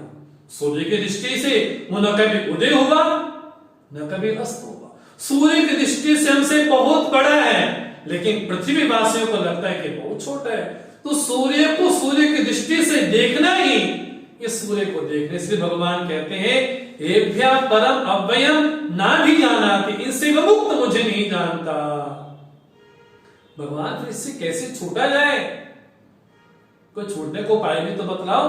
यदि ये मोहित है तो कैसे छूटे? तो बड़ा प्यारा श्लोक भगवान कहते हैं, इस अध्याय का हृदय श्लोक है। हम रोज आपसे निवेदन करते हैं हर एक अध्याय का कोई ना कोई हृदय श्लोक होता है। इस अध्याय का हृदय श्लोक क्या है? भगवान कहते हैं दैवी येषा गुणमयी मम माया दुरत्यया मामेव ये प्रपद्यन्ते माया एतां तरन्ति ते। बोले मम माया, भगवान कहते कि माया स्वतंत्र नहीं है, माया मेरे अधीन है। वो कैसी है? दैवी है, ऐसा गुणमयी। मगर कोई मुकुट धारण करने वाले को माया नहीं कहा भगवान ने कि बड़े आभूषण धारण किए वो माया। बोले नहीं, माया कौन? बोले गुणमयी। जो सात्विक राजसिक तमोगुण वाली है, ऐसी त्रिगुणात्मिका माया को भगवान ने कहा कैसी है, बोले योग माया है वो। अब भक्तों ने बड़ा विनोद किया, बड़ी बड़ी रहस्यात्मक चीज है, बोले रहस्य रूप नहीं है। जहां तमोगुण है वह रजोगुण भी होगा, सत्वगुण भी होगा, ये युति में रहते हैं। बोले सत्वगुण है उसकी छाया में रजोगुण भी होगा, तमोगुण भी होगा, लेकिन भगवान कहते हैं ये जो मेरी माया है, इसलिए कबीर जी बोलते हैं कबीरा आवे जावे सो माया, जो स्थिर रहे वो तो प्रभु ही रह सकते हैं। भगवान कहते हैं हे अर्जुन हे पार्थ मम माया, मम माया अर्थात सांख्य का निषेध कर दिया, वो स्वतंत्र नहीं है, वो मेरी है। तुलसी बाबा तो यहां तक कह देते हैं सो दासी रघुवीर की, वो तो राम जी की दासी है। भगवान कहते हैं ऐसा माया गुणमयी और दुरत्या, उसको पार पाना बड़ा कठिन है, बड़ा कठिन है। वहां भी कभी पार नहीं पा सकते, कभी बोले नहीं पा सकते। कैसे? माम एव ये प्रपद्यन्ते मायाम एताम तरन्ति ते एताम मायाम तरन्ति, वो उसी माया से तरस सकते हैं। कौन? माम एव, जो मेरी ही शरण ग्रहण करते हैं, अर्थात जीवन में वर्ण किसका करते हैं, जिस प्रकार नचिकेता कहता है वरस्तु विवरणीय सैव, वर तो केवल यही चाहिए यमराज, और कोई वर नहीं चाहिए। वैसे भगवान कहते हैं माम एव ये प्रपद्यन्ते, जो मेरी ही शरण आते हैं, जो मेरे ही प्रपन्न होते हैं। इसलिए मुक्ति का उपाय क्या हुआ? प्रपत्ति, क्योंकि प्रपत्ति के अनुसार ही प्रतिपत्ति होती है। भगवान क्या बोलते हैं? ते तरन्ति, वो तर जाते हैं। तो भगवान यहां पर कहना चाहते हैं कि शरणागति हो, लेकिन शरणागति कैसी हो? बोले जैसा मैं हूं वैसा मुझे जानना, तो षड्विधा शरणागति भी है। आनुकूल्यस्य संकल्पः प्रातिकूल्यस्य वर्जनम रक्षिष्यति विश्वासः गोप्तित्व वर्णम तथा आत्मनिरीक्षे कार्पण्या षड्विधा शरणागति। बोले भगवान के अनुकूल बने रहना ये भी शरणागति है। भगवान की जो प्रतिकूल हो उसका त्याग हो। भगवान मेरी रक्षा करेंगे, वह मेरी रक्षा करते हैं, वो सर्वस्व अर्पण हो, मन में दीनता का भाव हो। इससे नारद जी कहते, नारद भक्ति सूत्र में, बोले भगवान को एक चीज पसंद है, एक चीज पसंद नहीं। बोले क्या? दैन्य प्रियत्वा अभिमान द्वेषित्वा। भगवान को दैन्य प्रिय है तो भगवान अभिमान से बिल्कुल द्वेष करते हैं। इसलिए भगवान कहते हैं ये माम एव, माम नहीं, मुझे ही एव, निश्चित रूप से भगवान कहते हैं जो मेरी शरण में आते हैं, बोले वो इस ठगनी माया से बोले तर जाते हैं, पार हो सकते हैं। तो भगवान आपकी शरण में कौन आ सकता है और कौन नहीं आ सकता? भगवान कहते हैं नमा दुष्कृतिनो मूढ़ा प्रपद्यन्ते नराधमा माया अप्रज्ञाना आसुरम भावम आश्रिता। बोले जो मूढ़ है, जो नराधम है, वो मेरे प्रपन्न नहीं होते। जो दुष्कृति है अर्थात भगवान शरणागति का हेतु बतलाते सत्कर्म को। कई लोग क्या है, अरे हम तो भक्ति करते हैं, हमें कर्म वर्म सिखाया मतलब, हमें सत्कर्म सिखाया, हम तो भक्ति करते हैं, हम बिना नहाए तभी भक्ति कर लेंगे। बोले नहीं, दुष्कृति ना प्रबंधन्ते, जो दुष्कृति है, जो नराधम है, वो मेरी शरण में नहीं आते। भगवान क्यों नहीं आते? बोले माया अपहृत ज्ञाना, माया ने उनके ज्ञान को चुरा लिया है। इसलिए वो कौन हो गए? बोले आसुरम भावम आश्रिता, वो तो असुरता को प्राप्त हो गए। असुर मैंने असुसुर मनती असुरा, जो प्राणों में इंद्रियों में रमण करते हैं, भगवान कहते वो असुर हैं। बोले असुर लोग जो नराधम हैं, जो दुष्कृति हैं, जो पापाचारी हैं, कदाचारी हैं, व्यभिचारी हैं, बोले वो मेरी शरण में नहीं आते। बोले जो सत्कर्मी है वो ही मेरी शरण में आते हैं। भगवान कौन आते हैं आपकी शरण में? भगवान कहते हैं सुकृतिनः मां भजन्ते, जो सुकृति हैं, जो पुण्य कर्म वाले हैं, जो सत्कर्म करते हैं, जो कर्म योगी हैं, भगवान कहते अर्जुन सुकृतना माम जना भजन्ते, वो जन मेरा भजन करते हैं। और वो कौन है? भगवान ने कहा चतुर्विधा, वो 4 प्रकार के मेरे भक्त हैं। कौन? आर्तः जिज्ञासु अर्थार्थी ज्ञानी च भरतर्षभ। हे भरतर्षभ, मेरे भजन करने वाले 4 ही भक्त हैं। कौन? बोले आर्त हो, जैसे द्रौपदी है। हे द्वारिकाधीश पधारो, तो आर्त भाव करके गजेंद्र ने पुकारा। बोले आर्त भी मेरा भक्त है। और जिज्ञासु, जिसको ये लगता है कि जीवन में मेरे को प्रेरणा देने वाला कौन है, जीवन में मेरी सहायता करने वाला कौन है, आपकी सृष्टि चला कौन रहा है, सृष्टि आई कहां से, ये जो जिज्ञासु वृत्ति है। बोले जिज्ञासु भी मेरा भक्त है। अर्थार्थी, बोले कामना है, यश की कामना है तो मेरा ही भजन करता है। ज्ञानी च भरतर्षभ, हे ज्ञानी भी मेरा भक्त ही है। लोग क्या बोल देते, अरे क्या सुबह सुबह मंदिर जाते हैं और लंबी लिस्ट लेकर के चले भगवान ये दो वो दो वो दो, तो ये भी भक्त हुआ। बोले अर्थार्थी भी मेरा भक्त है, वो लोगों से नहीं मांगता, वो मेरे से मांगता है। और जब उसकी मनोकामना पूर्ण होती है तो उसकी आस्था बढ़ती है, उसका विश्वास बढ़ता है। उसको ये लगता है कि मेरा भरण पोषण करने वाला के कौन है, तो उसके मन में जिज्ञासा वृत्ति आती है। वो जिज्ञासा वृत्ति ही बोले उसको ज्ञानी से तक पहुंच जाती है, वहां तक पहुंच जाती है। इसलिए भगवान बोलते तेषां ज्ञानी नित्य युक्त एक भक्ति विशिष्यते प्रियो ही ज्ञानिनो अत्यर्थम अहम सहच मम प्रियः। तेषां, उन भक्तों में ज्ञानी कौन है? बोले नित्य युक्त है। बाकी बोले बाकी मन में कामना आती है और कामना पूर्ण होगी तो हो गई, लेकिन ज्ञानी की भक्ति कैसी है? नित्य युक्त, मेरे साथ उसका आलंबन एक सरीखा रहता है। एक भक्ति विशिष्यते, क्यों? भगवान बड़ा प्यारा वाक्य बोलते हैं, बोले अत्यर्थम प्रिया, अर्थ अद्वितीय, उसके मन में कामना विशेष नहीं है। सचा मम प्रिय, बोले मुझे प्रिय है भगवान, बाकी प्रिय नहीं है। बोले बाकी सभी प्रिय है, ऐसी बात नहीं है।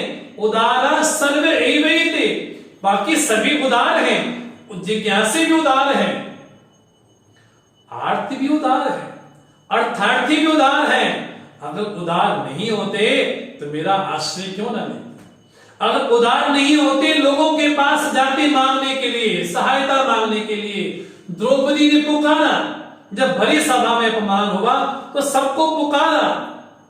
तो जब कृपाचार्य के पास द्रौपदी जाती है तो कृपाचार्य ने इशारा किया, बोले वही रक्षा कर सकता है। तो द्रौपदी ने कहा आपका नाम तो कृपाचार्य, आप तो कृपा करो। तो कृपाचार्य बोलते बोले वही आलंबन है, वही सहारा है। तो द्रौपदी ने आर्त भाव करके पुकारा। हनुमान जी की स्तुति की तुलसी बाबा ने, हनुमान बाहुक लिखा, पीड़ित थे, इसका मतलब ये नहीं कि वो भक्त नहीं थे। तो हमारे जीवन में कभी आर्त भाव, कभी अर्थार्थी भाव, कभी जिज्ञासु भाव आता है। भगवान कहते हैं कि चारों की तीनों उदार हैं, लेकिन ज्ञानी तू आत्मीव में मतम, ज्ञानी तो मेरी आत्मा ही है। लहर को ये लगे काश मैं समुद्र से मिल गई होती। वो हमेशा जल के साथ एक ही रूप है।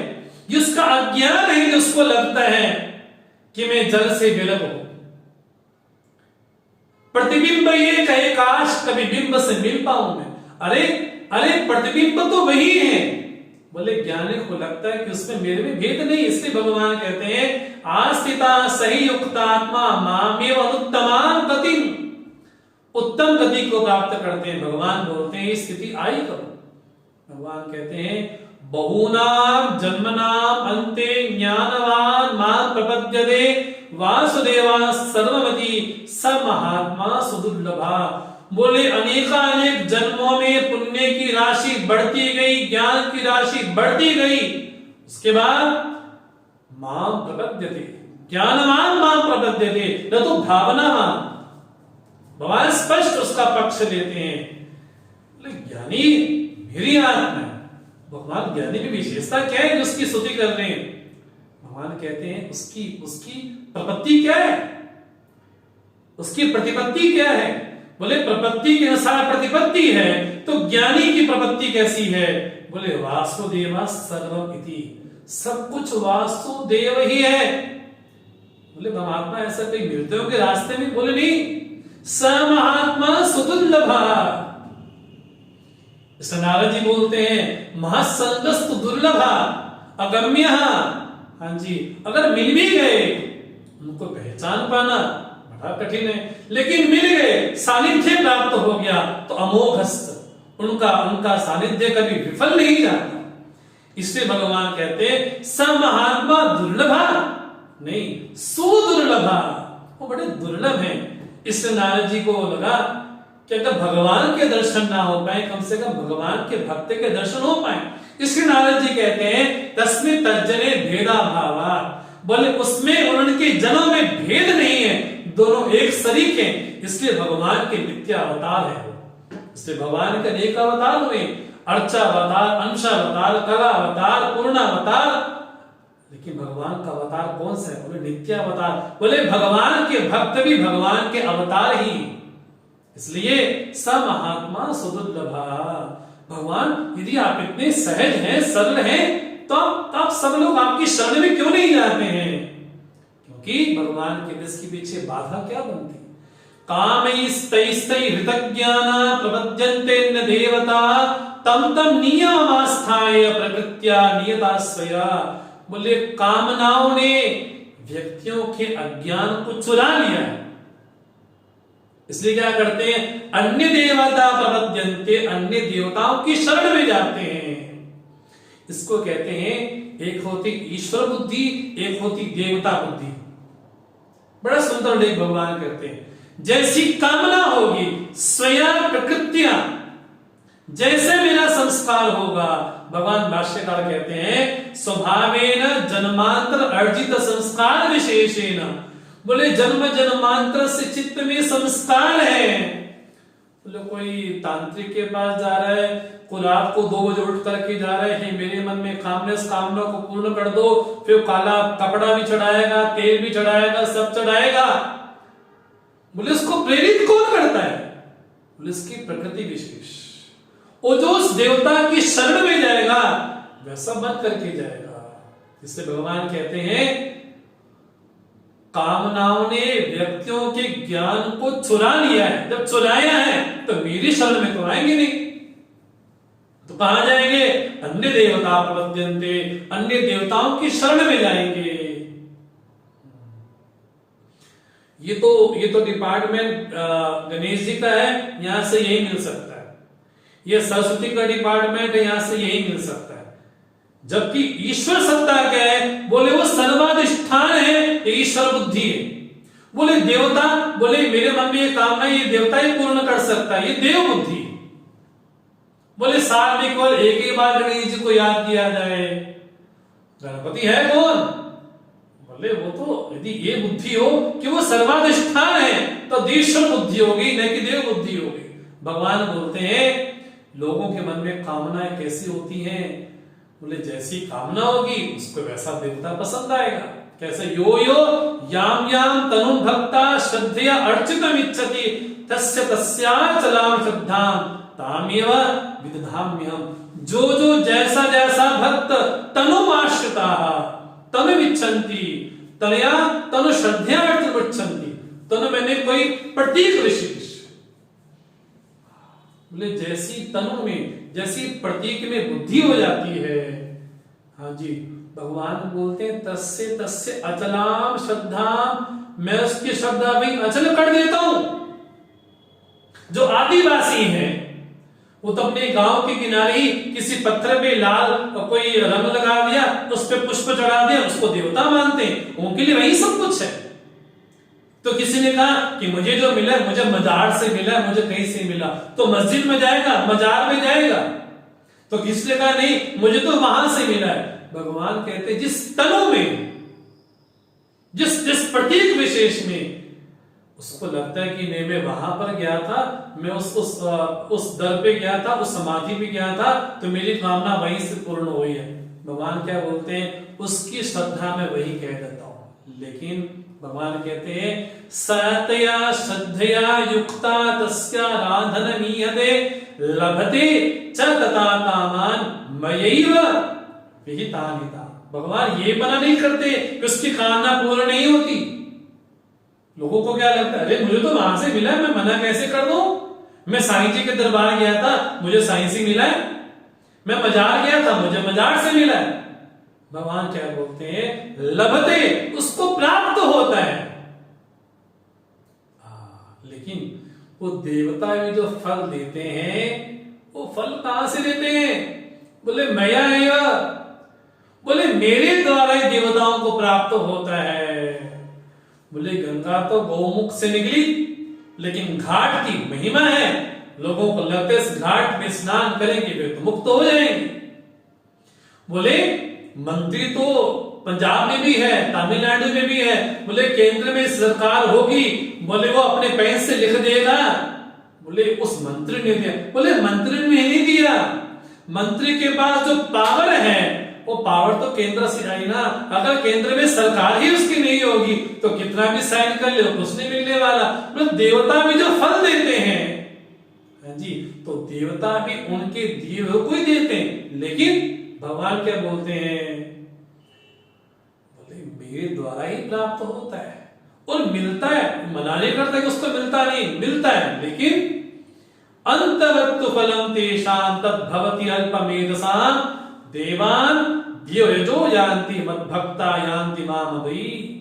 बोले जो फल भी प्राप्त होता है किनको, अल्पमेधसां, जिनकी मेधा, जिनकी विवेक शक्ति बड़ी स्वल्प है, उनको फल प्राप्त हुआ, कामना पूर्ण हुई। कैसी, अंतवत, बोले प्राप्त हो गई तो नष्ट हो गई, फल मिल गया खत्म हो गया। बोले आने जाने वाला फल मिला। लेकिन भगवान कहते हैं देवान, जो जो जो जिसके मन में जैसे संस्कार होंगे वो देवताओं का यजन करेंगे, उसकी उपासना करेंगे। लेकिन जो मेरे भक्त होंगे, भक्ता मामपि यान्ति, मुझे ही प्राप्त करते हैं। भगवान भाष्य का बड़े प्यारे शब्द बोलते हैं आप। भगवान के मन को पढ़ करके भगवान भाष्यकार कहते हैं एवं समाने आयासे माम एवं न प्रपद्यन्ते अनंत फलाय अहो खलु कष्टम वर्तते इति अनुक्रोधम दर्शयति भगवान। भगवान ये कहना चाहते हैं कि मुझे प्राप्त करने से अनंत फल की प्राप्ति होती है। वो कहां छोटी छोटी कामनाओं को लेकर के देवताओं की शरण में जा रहे हो। भगवान को बड़ा कष्ट होता है कि मुझसे तो अनंत अखंड सागर मिल सकता है सुख का, लेकिन मेरी शरण में न आकर के कामनाओं से प्रेरित होकर के देवताओं की शरण में जाते हैं और मेरे को प्रपन्न नहीं होते, मुझे शरणागत नहीं होते। भगवान ऐसा क्यों करते हो? क्योंकि अव्यक्तम व्यक्तिमापन्नम मन्यन्ते मां अबुद्धया परम भावम अजानन्ता ममाभयम अनुत्तमम। भगवान बड़े नाराज होके बोले मैं तो अविनाशी सत्ता हूं, लेकिन मुझे क्या बोल लेते हैं? बोले भगवान भी तो मनुष्य शरीर में आए थे, भगवान भी तो मोहित हुए थे, भगवान भी तो पत्नी के वियोग में रोए हुए थे। तो अपने अनुसार भगवान को मान लेना, अपनी तरह गुण दोष भगवान पे आरोपित कर लेना। भगवान बोलते हैं अबुद्धया मां मन्यन्ते, मुझे व्यक्ति समझ लेते हैं, मुझे केवल शरीरधारी समझ लेते हैं, जबकि मैं कैसा हूं? परम भाव अजानंता। मेरा जो परम भाव है वो कैसा? भले अविनाशी सत्ता, अखंड सत्ता, जिससे कुछ निकल नहीं सकता। बोले उस सत्ता को नजरअंदाज करके मुझे व्यक्ति विशेष मान लेते हैं, मुझे जन्मने मरने वाला मान लेते हैं। भगवान कहते हैं कि ऐसी तो लोगों की समझ है, लेकिन मैं हूं कैसा? नाम प्रकाशा सर्वस्य योग माया समावृता मूढ़ोयम नाभिजानाति लोको माम अजम अव्ययम। बोले मैं तो लोगों का आदि हूं, मुझे स्वरूप में नहीं जानते। नाम प्रकाशा सर्वस्य, बोले कैसे हुआ प्रभु? बोले ये माया की शक्ति है ना। बोले आवृणोति पराशक्ति सा संसारस्य कारणम। बोले योग माया से आवृत है, ढक दिए गए हैं। इससे जो मेरा वास्तविक स्वरूप है उस वास्तविक स्वरूप को नहीं देख पाते। बोले कौन? हस्तामलक बोलते हैं, बोले घनच्छन्न दृष्टि घनच्छन्न मलकम यथा निष्प्रभम मन्यते चादि मूढ़ा। बोले जो मूढ़ है, मूढ़ नहीं जो अति मूढ़ है, वो ये मानता है सूर्य तो निकला ही नहीं, बादलों ने सूर्य को ढक लिया। अरे बादलों में सामर्थ्य नहीं है तो सूर्य को ढक ले, लेकिन लगता है कि बादल ढक दिया। बोले ऐसा कौन बोलता है? ऐसा मूढ़ जन बोलते हैं, विवेकी जन ऐसा नहीं बोलते। इसलिए भगवान बोलते हैं योग माया ने मेरी जो दुरत्या माया है उसने सबको ढक दिया है। ढकने के कारण मेरा जो वास्तविक स्वरूप है उस वास्तविक स्वरूप का अनुभव नहीं हो पाता, क्योंकि वेदा अहम समितीतानि वर्तमानानि चार्जुन भविष्यानि च भूतानि मां तो वेद न कस्तन। हे पार्थ अहम वेद अतीतानि वर्तमानानि भविष्यानि। हे अर्जुन मैं भूत भविष्य वर्तमान को जानता हूं, काल मेरे में स्थित है। हाँ जी, ध्रुवानी बड़ा प्यारा शब्द बोलती, बोले अकाल मूर्त। बोले वो कौन है? बोले अकाल है। बोले काल के घेरे में नहीं आती वस्तु को। बोले मैं सभी को जानता हूं, भूत भविष्य वर्तमान अर्थात काल तत्व को जानता हूं। काल तत्व मेरे कारण ही है। भगवान बोलते मान तो वेद न कस्तन, मेरे भक्त के अलावा मुझे और कोई नहीं जान सकता। बोले ऐसी कौन सी बात है प्रभु जो आपको नहीं जान सकता? ऐसी कौन सी बाधा विशेष है? कौन सा रास्ते में कोई प्रतिबंध विशेष है जिसके कारण आपको नहीं जान पाते? तो भगवान कहते हैं इच्छा द्वेष समुत्थेन द्वंद्व मोहेन भारत सर्वभूतानि सम्मोहम सर्गे यान्ति परन्तप। बोले मोह के कारण ही ये भारत तुम तो ज्ञान स्वरूप हो, लेकिन द्वंद्व के कारण इच्छा द्वेष के कारण सर्वभूतानि सम्मोहम सर्गे यान्ति। बोले सृष्टि काल से सभी बड़े मोहित हैं, सब मोहित हैं इच्छा द्वेष के कारण, राग द्वेष के कारण। बोले मोह के कारण ही व्यक्ति अपने आप को जन्मने मरने वाला समझ लेता है, उसी के वशीभूत होकर के बोले मुझे नहीं जान पाता। इसलिए तो कौन जान पाएगा? तो भगवान ने कहा येषां तम तकतम पापम जननां पुण्य कर्मणां ते द्वंद्व मोह निर्मक्ताः भजन्ते माम दृढ़व्रताः। जिनके जीवन में व्रत है, बोले कौन सा व्रत? दृढ़ व्रत है, जो मेरे ही शरणापन्न है, जो मुझे ही शरणागत है। ते मुक्ताः ते निर्मुक्ताः, वही निर्मुक्त है किनसे? द्वंद्व मोह। बोले इससे वही मुक्त हो सकते हैं। बोले जिनके जीवन का पुण्य कर्मणा, भगवान ने बड़ा बार बार बल दिया है यहां पर पुण्य कर्म को लेकर के। पहले भगवान ने कहा सुकृतिना मां भजन्ते, भगवान दोबारा बोलते हैं जनना पुण्य कर्मणा ये शाम तो अंतगतम पापम। जिनके जीवन से दुष्ट पाप समाप्त हो गया है, जिनके चित्त में अंतःकरण की जो पवित्रता है वो कैसी हो गई है? अंतःकरण निर्मल शुद्ध परिपक्व हो गया है। बोले ऐसा भक्त विशेष मां भजन्ते, मेरा भजन करते हैं। उससे होगा क्या प्रभु? किस रूप में आपका भजन करते हैं वो? बोले जरा मरण मोक्षाय मामाश्रित्य यतन्ति ते ब्रह्म तद विदु कृष्णम अध्यात्मम कर्म चाखिलम। बोले उससे मुक्त होने के लिए, जरा मरण से मुक्त होने के लिए ये माम आश्रित्य यतन्ति, जो मेरा आश्रय लेकर के मेरा यत्न करते हैं। ते विदु, बोले वही जानते हैं। ते ब्रह्म विदु, ब्रह्म रूप में जानते हैं। भगवान ने आपको थोड़ा सा संकेत किया 8वें अध्याय का। कृष्णम अध्यात्मम च अखिलम, इस रूप में मुझे जानते हैं। साधि भूतादि दैवम माम साधि यज्ञम च ये विदु प्रयाण काले पिचमाम ते विदु युक्त चेतसः। तो भगवान ने 8वें अध्याय का जो बीज है वो 7वें अध्याय के अंतिम भगवान ने छोड़ा है। बोले अधिदेव रूप से, अधियज्ञ रूप से, अध्यात्म रूप से और प्रयाण काले में भी बोले मेरा भजन करते हैं ऐसे जो भक्त विशेष हैं युक्त चेतसा, जिनका चित्त मेरे में स्थित है। तो आप देखेंगे भगवान ने केन प्रकारेण भगवान ने कर्म योग का, योग बुद्धि का जरूर पक्ष लिया है।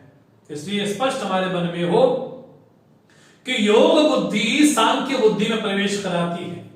इसलिए भगवान बार बार उल्लेख करते हैं कि जीवन में अर्जुन योग बुद्धि का आलंबन लो, योग बुद्धि का आश्रय लो, क्योंकि योग बुद्धि उपाय है, उस उपाय से उपेय रूपी सांख्य बुद्धि की प्राप्ति होती है।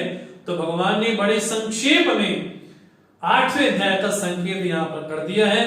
तो कल हम चर्चा करेंगे गीता के 8वें अध्याय की, जब अर्जुन ने 8 प्रकार के प्रश्न भगवान से किए हैं। जिस प्रकार भगवान ने कहा अधिभूत अधियज्ञ वो कैसा है, अध्यात्म क्या है, अखिल क्या है, तो अर्जुन ने यही सही भगवान के प्रश्नों को समझ करके 8वें अध्याय में प्रश्न किया है। तो आज हमने भगवान की वाणी का आलंबन लेकर के ज्ञान और विज्ञान रूपी जो 7वां अध्याय है उस पर हमने चर्चा की है। तो हमने बड़े संक्षेप में और बड़ी विहंगम दृष्टि से हमने देखा है कि भगवान ने ज्ञान को भी बतलाया है, लेकिन अनुभव के सहित। जहां भगवान ने ये कहा रसो अहम अप्सु कौन्तेय प्रभास्मि शशि सूर्यो प्रणवा सर्ववेदेषु शब्दाखे पौरुषं निषु पुण्यबंध पृथिव्यां च तेजस्तास्य भावसो जीवनम सर्वभूतेषु तपस्तास्मि तपस्विषु। भगवान ने कहते हैं जिस तरह से सूत्र स्थानीय मैं हूं और जगत स्थानीय मणि विशेष है। बोले मणि को तो देखते हैं, जगत को तो देखते हैं, लेकिन जिसके कारण जगत की सत्ता है उसको नहीं देख पाते। भगवान ने कहा मुझे ज्ञान रूप से भी समझो, लेकिन विज्ञान के सहित समझो। तो बड़े संक्षेप में और विहंगम दृष्टि से हमने 7वां अध्याय का अध्ययन किया है। तो कल हम 8वें अध्याय में प्रवेश करेंगे। तब तक के लिए हम आपसे आज्ञा चाहते हैं। शांति पाठ करते हुए हम इस सत्र का समापन करें। ओम सर्वे भवन्तु सुखिनः, सर्वे सन्तु निरामयाः, सर्वे भद्राणि पश्यन्तु, मा कश्चित् दुःखभाग् भवेत्। असतो मा सद्गमय, तमसो मा ज्योतिर्गमय, मृत्युर्मामृतं गमय।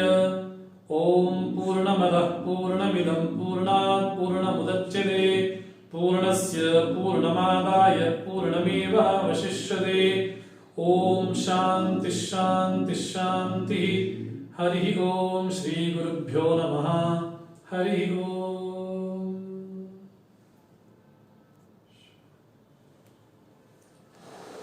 बहुत सुंदर। एक एक अध्याय करके जी सर। 18 दिनों पूरा हो जाएगा।